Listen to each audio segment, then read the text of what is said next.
Assalamualaikum warahmatullahi wabarakatuh. Hai kelas, apa kabar semuanya? Sehat selalu ya, dan selalu dalam lindungan dan limpahan nikmat kebaikan Allah Subhanahu wa Ta'ala.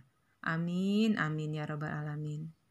Hai kelas, pada sesi ini kita mempelajari materi dari Pendidikan Pancasila dan Kewarganegaraan kelas 10 semester 2. Pada sesi kali ini kita akan membahas pada bab 5, mengarungi bahtera keadilan bangsa Indonesia. Oke kelas, sudah siap semuanya ya? Kita mulai video pembelajaran kita kali ini. Oke kelas, bab 5, mengarungi bahtera keadilan bangsa Indonesia. A. Hukum, keadilan, dan ketertiban. 1.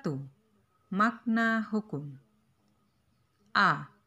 Hukum adalah aturan yang dibuat oleh badan berwenang yang mempunyai sifat mengikat, mengatur, memaksa, dan bersanksi. B. Pengertian hukum menurut Immanuel Kant, yaitu hukum ialah keseluruhan syarat-syarat yang dengan ini kehendak bebas dari orang yang satu dapat menyesuaikan diri dengan kehendak bebas dari orang yang lain, menuruti peraturan hukum tentang kemerdekaan. C. Pengertian hukum menurut Leon Duguid, yaitu hukum ialah aturan tingkah laku anggota masyarakat, aturan yang daya penggunaannya pada saat tertentu diindahkan oleh suatu masyarakat sebagai jaminan dari kepentingan bersama dan yang jika dilanggar menimbulkan reaksi bersama terhadap orang yang melakukan pelanggaran itu. D. Pengertian hukum menurut E.M. Myers. Hukum ialah semua aturan yang mengandung pertimbangan kesusilaan, ditujukan kepada tingkah laku manusia dalam masyarakat, dan yang menjadi pedoman bagi penguasa-penguasa negara dalam melakukan tugasnya. E. Pengertian hukum menurut S.M. Amin, yaitu kumpulan-kumpulan peraturan yang terdiri dari norma dan sanksi-sanksi itu disebut hukum dan tujuan hukum itu adalah mengadakan ketatatertiban dalam pergaulan manusia sehingga keamanan dan ketertiban terpelihara. F. Pengertian hukum menurut J. Siti Simorangkir. Hukum ialah peraturan-peraturan yang bersifat memaksa, yang menentukan tingkah laku manusia dalam lingkungan masyarakat yang dibuat oleh badan-badan resmi yang berwajib. Pelanggaran mana terhadap peraturan-peraturan tadi berakibat diambilnya tindakan yaitu dengan hukuman tertentu. G. Pengertian hukum menurut M.H.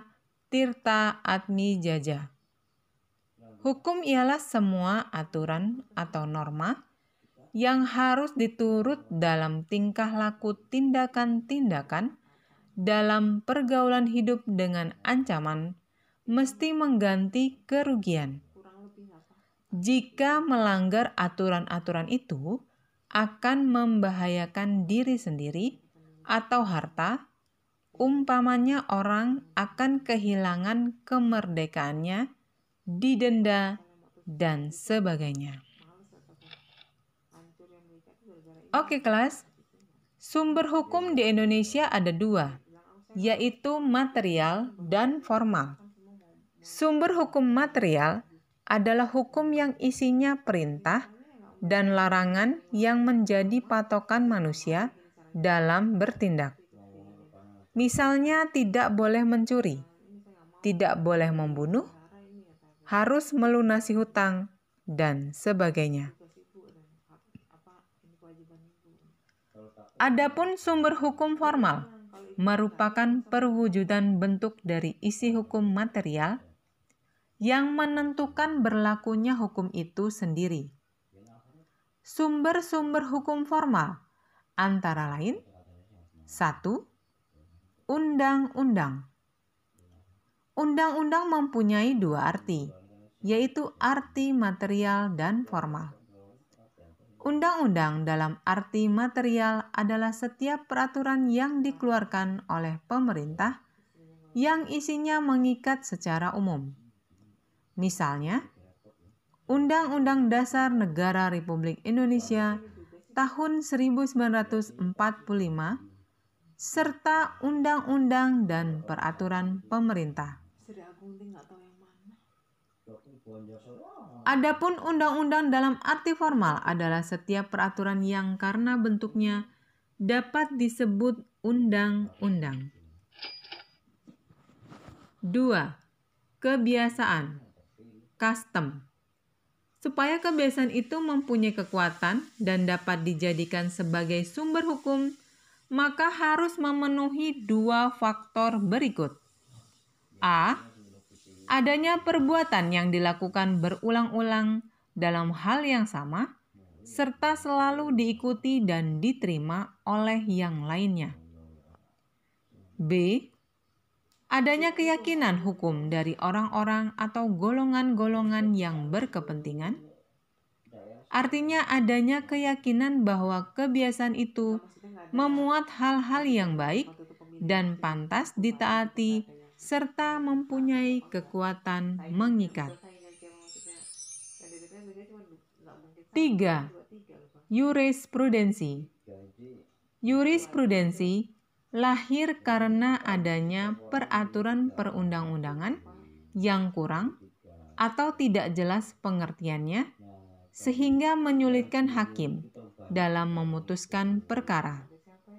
Untuk mengatasi hal tersebut, hakim membentuk hukum baru dengan cara mempelajari putusan-putusan hakim terdahulu, khususnya tentang perkara-perkara yang dihadapinya. Dalam membuat jurisprudensi, biasanya seorang hakim akan melaksanakan berbagai macam penafsiran, di antaranya sebagai berikut. A. Penafsiran gramatikal atau tata bahasa, yaitu penafsiran berdasarkan arti kata. B. Penafsiran historis, yaitu penafsiran berdasarkan sejarah terbentuknya undang-undang. C. Penafsiran sistematis, yaitu penafsiran dengan cara menghubungkan pasal-pasal yang terdapat dalam undang-undang. D. Penafsiran teleologis, yaitu penafsiran dengan jalan mempelajari hakikat tujuan undang-undang yang disesuaikan dengan perkembangan zaman. E. Penafsiran otentik, yaitu penafsiran yang dilakukan oleh si pembentuk undang-undang itu sendiri. Oke, kelas selanjutnya yang keempat yaitu traktat.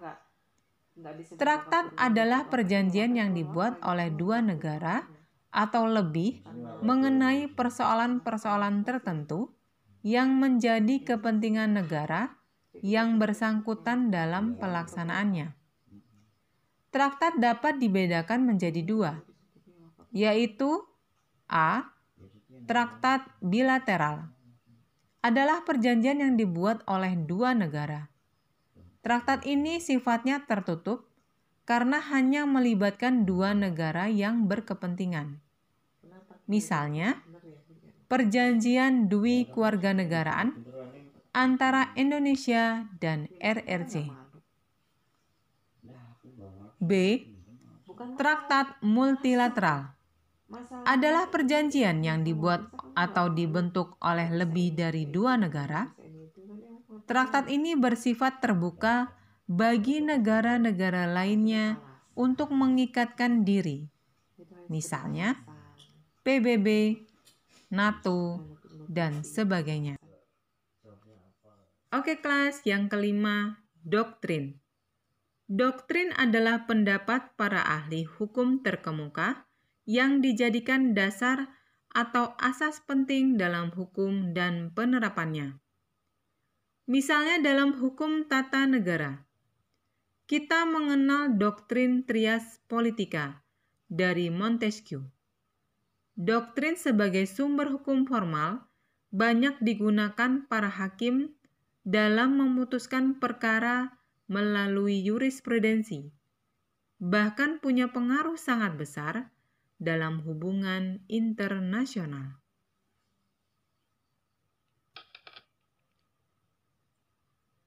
Oke kelas, selanjutnya kita di bagian 2, yaitu makna keadilan dan ketertiban.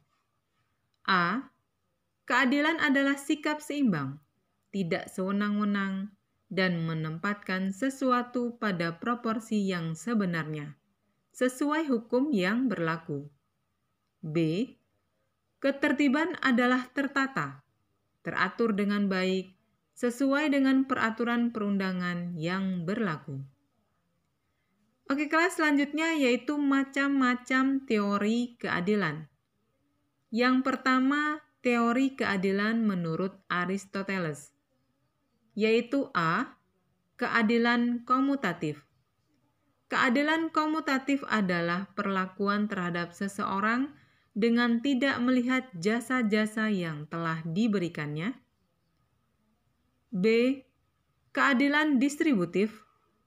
Keadilan distributif adalah perlakuan terhadap seseorang sesuai dengan jasa-jasa yang telah diberikannya.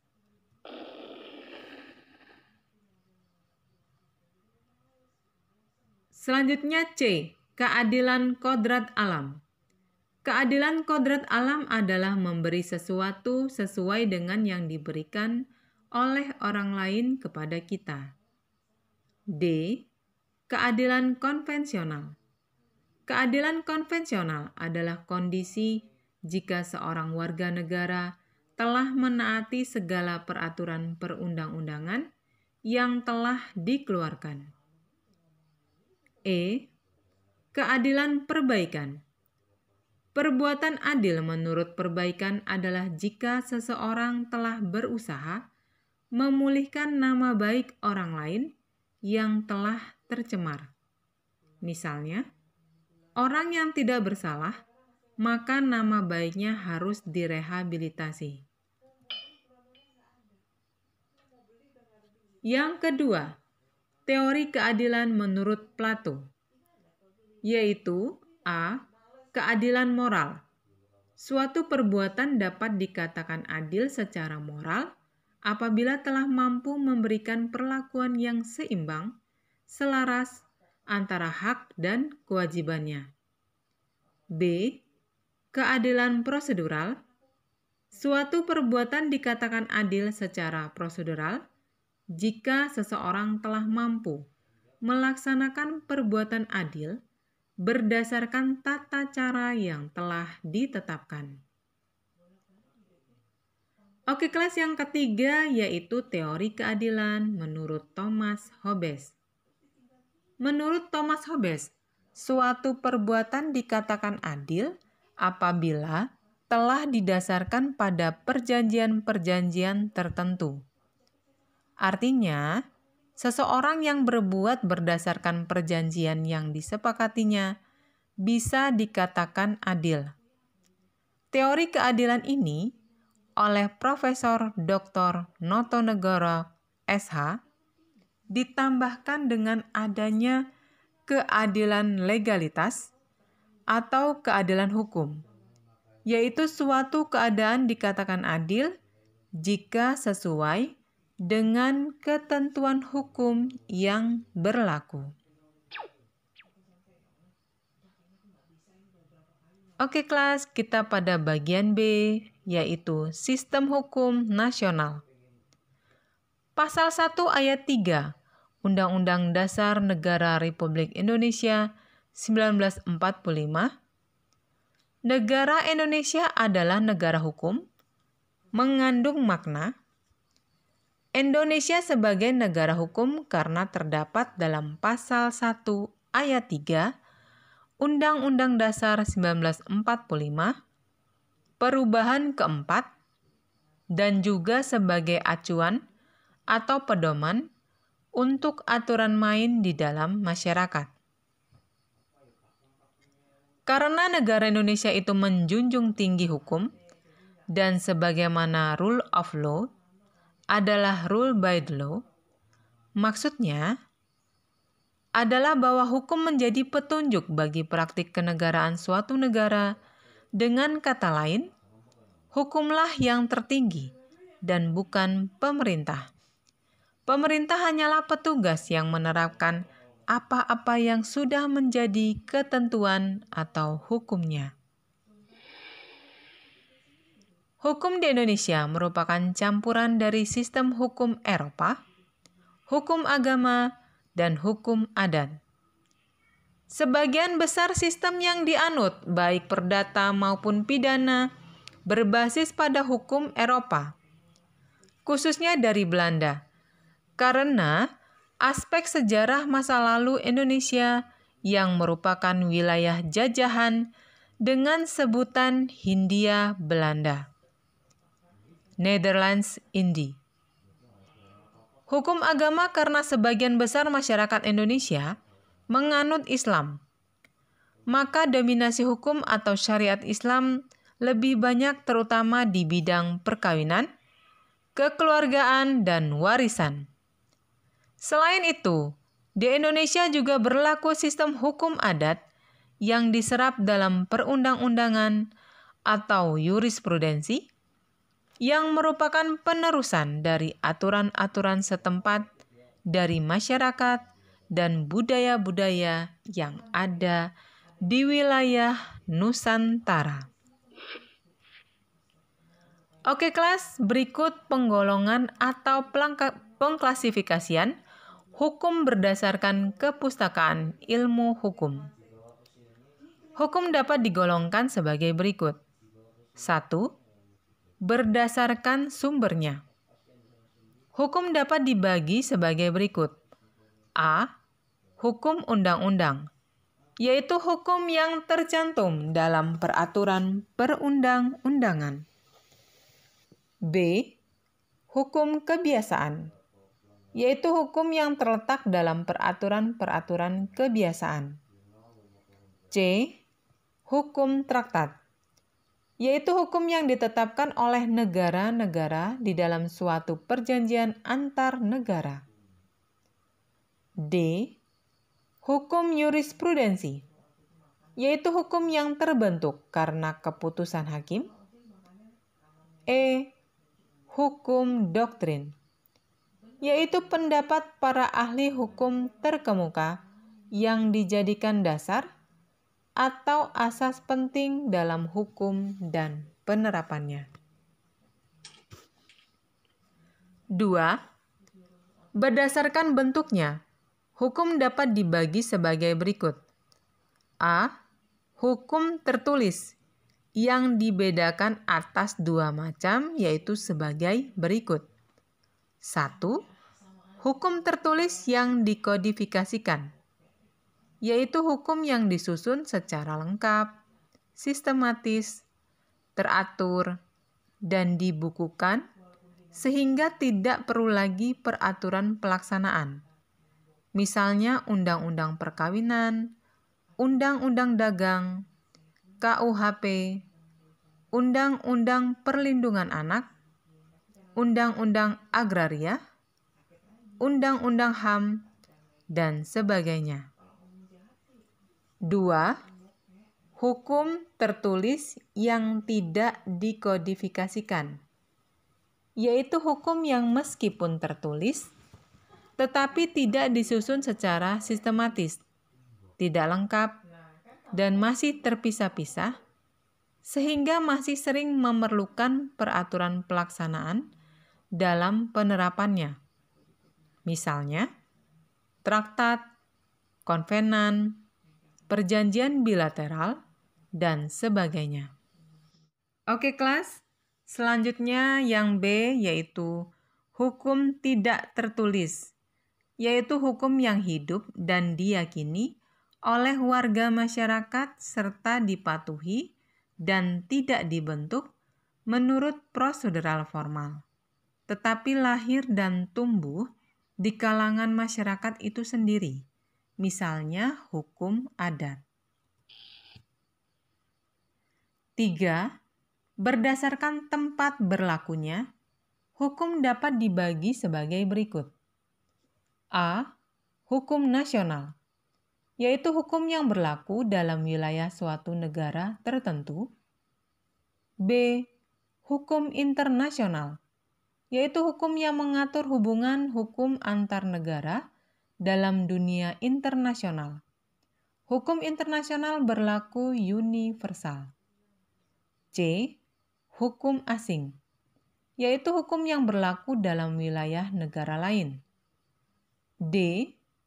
Hukum gereja, yaitu kumpulan-kumpulan norma yang ditetapkan oleh gereja untuk para anggotanya.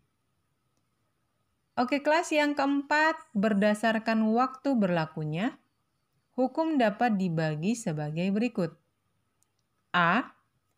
Ius constitutum, atau hukum positif, yaitu hukum yang berlaku sekarang bagi suatu masyarakat tertentu dalam suatu daerah tertentu. Contohnya, Undang-Undang Dasar Negara Republik Indonesia tahun 1945. B. Ius constituendum, atau hukum negatif atau prospektif, yaitu hukum yang diharapkan berlaku pada waktu yang akan datang. Contohnya, rancangan undang-undang atau RUU. C. Hukum asasi atau hukum alam, yaitu hukum yang berlaku di mana-mana, dalam segala waktu, dan untuk segala bangsa di dunia. Hukum ini tidak mengenal batas waktu, melainkan berlaku untuk selama-lamanya terhadap siapapun dan di seluruh tempat. Oke, kelas yang kelima, berdasarkan cara mempertahankannya, hukum dapat dibagi sebagai berikut. A. Hukum material, yaitu hukum yang mengatur hubungan antara anggota masyarakat yang berlaku umum tentang hal-hal yang dilarang dan dibolehkan untuk dilakukan. Misalnya, hukum pidana, hukum perdata, hukum dagang, dan sebagainya. B. Hukum formal, yaitu hukum yang mengatur bagaimana caranya mempertahankan dan melaksanakan hukum material. Misalnya hukum acara pidana, KUHP, KUHAP, hukum acara perdata, hukum acara peradilan tata usaha negara, hukum acara, dan sebagainya. 6. Berdasarkan sifatnya, hukum dapat dibagi sebagai berikut. A. Hukum yang memaksa, yaitu hukum yang dalam keadaan bagaimanapun juga harus dan mempunyai paksaan mutlak. Misalnya, jika melakukan pembunuhan, maka sanksinya secara paksa wajib dilaksanakan hukuman. B. Hukum yang mengatur, yaitu hukum yang dapat dikesampingkan apabila pihak-pihak yang bersangkutan telah membuat peraturan sendiri dalam suatu perjanjian. Dengan kata lain, hukum yang mengatur hubungan antar individu yang baru berlaku apabila yang bersangkutan tidak menggunakan alternatif lain yang dimungkinkan oleh hukum atau undang-undang. Contohnya, ketentuan dalam pewarisan ab intesto atau pewarisan berdasarkan undang-undang baru memungkinkan untuk dilaksanakan jika tidak ada surat wasiat atau testamen. 7. Berdasarkan wujudnya, Hukum dapat dibagi sebagai berikut. A. Hukum objektif, yaitu hukum yang mengatur hubungan antara dua orang atau lebih yang berlaku umum. Dengan pengertian hukum dalam suatu negara yang berlaku umum dan tidak mengenal orang atau golongan tertentu. B. Hukum subjektif, yaitu hukum yang timbul dari hukum objektif dan berlaku terhadap seorang atau lebih. Hukum subjektif sering juga disebut hak. 8. Berdasarkan isinya, hukum dapat dibagi sebagai berikut. A.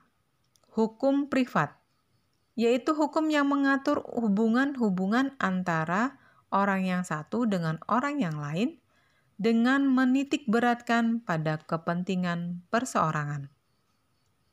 B. Hukum publik, yaitu hukum yang mengatur hubungan antara negara dengan alat-alat perlengkapannya atau hubungan negara dengan perseorangan atau warga negara. Oke kelas, pengertian hukum pidana secara umum adalah keseluruhan aturan hukum yang memuat peraturan-peraturan yang mengandung keharusan, yang tidak boleh dilakukan, dan atau larangan-larangan dengan disertai ancaman atau sanksi berupa penjatuhan pidana bagi barang siapa yang melanggar atau melaksanakan larangan atau ketentuan hukum dimaksud. Sedangkan sanksi yang akan diterima bagi yang melanggarnya sudah ditentukan oleh peraturan perundang-undangan dimaksud. Bersumber dari KUHP, Kitab Undang-Undang Hukum Pidana, maka sanksi pidana pada pokoknya terdiri atas pidana mati, pidana penjara, pidana kurungan, dan pidana denda. Oke, kelas selanjutnya adalah pengertian hukum perdata. Berdasarkan pendapat para ahli, secara sederhana adalah rangkaian peraturan-peraturan hukum yang mengatur hubungan hukum antara orang yang satu dengan orang yang lain, atau antara subjek hukum yang satu dengan subjek hukum yang lain, dengan menitik beratkan pada kepentingan perseorangan, di mana ketentuan dan peraturan dimaksud dalam kepentingan untuk mengatur dan membatasi kehidupan manusia atau seseorang dalam usaha untuk memenuhi kebutuhan atau kepentingan hidupnya. Dalam praktik, hubungan antara subjek hukum yang satu dengan yang lainnya ini dilaksanakan dan tunduk karena atau pada suatu kesepakatan atau perjanjian yang disepakati oleh para subjek hukum dimaksud. Dalam kaitan dengan sanksi bagi yang melanggar, maka pada umumnya sanksi dalam suatu perikatan adalah berupa ganti kerugian. Permintaan atau tuntutan ganti kerugian ini wajib dibuktikan disertai alat bukti yang dalam menunjukkan bahwa benar telah terjadi kerugian akibat pelanggaran. Oke kelas, sesi kali ini sampai di sini dulu. Pada pertemuan berikutnya, kita akan lanjutkan pada bagian C, Sistem Peradilan Indonesia. Tetap semangat dan jaga kesehatan.